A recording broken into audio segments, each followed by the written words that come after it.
Hello সবাইকে, কেমন আছেন সবাই? আশা করছি সবাই অনেক অনেক ভালো আছেন।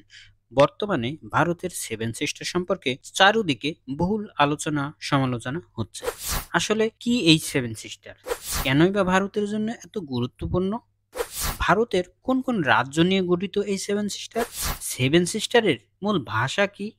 এই অঞ্চলের জনপ্রিয় খাবার কি? সেভেন সিস্টারের মধ্যে সবচেয়ে ছোট রাজ্য এবং বড় রাজ্য কোনটি?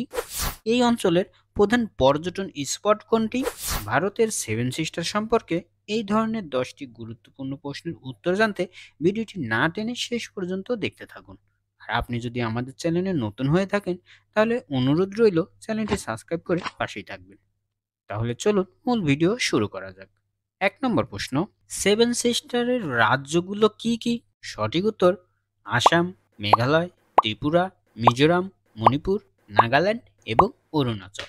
2 নম্বর প্রশ্ন, এই রাজ্যগুলির মূল আকর্ষণ কি?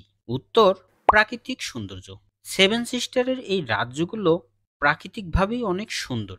3 নম্বর প্রশ্ন, সেভেন সিস্টারের মধ্যে সবচেয়ে বড় রাজ্য কোনটি? সঠিক উত্তর আসাম। আসাম হলো সেভেন সিস্টারের সবচেয়ে বড় রাজ্য। 4 নম্বর প্রশ্ন, এই অঞ্চলের প্রধান ভাষা কি? সঠিক উত্তর বিভিন্ন ভাষা। এই 7টি অঙ্গরাজ্যের এক এক রাজ্যের ভাষা এক এক রকম। 5 নম্বর, সেভেন সিস্টার রাজ্যগুলোর প্রধান শিল্প কি? সঠিক উত্তর চা। এই রাজ্যগুলোর প্রধান শিল্পই হলো চা। 6 নম্বর প্রশ্ন, এই অঞ্চলের জনপ্রিয় খাবার কি? সঠিক উত্তর মোমো। মোমো হলো এই সেভেন সিস্টারের সব থেকে ফেভারিট খাবার। 7 নম্বর প্রশ্ন, সেভেন সিস্টারের মধ্যে সবচেয়ে ছোট রাজ্য কোনটি? সঠিক উত্তর ত্রিপুরা। ত্রিপুরা হলো সেভেন সিস্টারের সব থেকে ছোট রাজ্য এবং এটি বাংলাদেশের সঙ্গে সীমান্ত রয়েছে।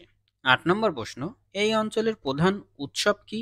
সঠিক উত্তর বিহু। বিহু এক ধরনের উৎসব, এই অঞ্চলের প্রধান উৎসব এটি। 9 নম্বর প্রশ্ন, সেভেন সিস্টার রাজ্যগুলোর প্রধান নদী কোনটি?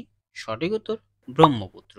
বাংলাদেশে ব্রহ্মপুত্র রয়েছে, তবে ব্রহ্মপুত্র বাংলাদেশের নাম কিন্তু মেঘনা। এই মেঘনা বা ব্রহ্মপুত্র হচ্ছে সেভেন সিস্টারের সব থেকে প্রধান নদী এবং সবচেয়ে বড় নদী। 10 নম্বর প্রশ্ন, এই অঞ্চলের প্রধান পর্যটন স্পট কোনটি? সঠিক উত্তর কাজিরং। কাজিরং হলো এই অঞ্চলের সব থেকে প্রিয় ফেভারিট পর্যটন স্পট। ধন্যবাদ সবাইকে সম্পূর্ণ ভিডিওটি মনোযোগ সহকারে দেখার জন্য।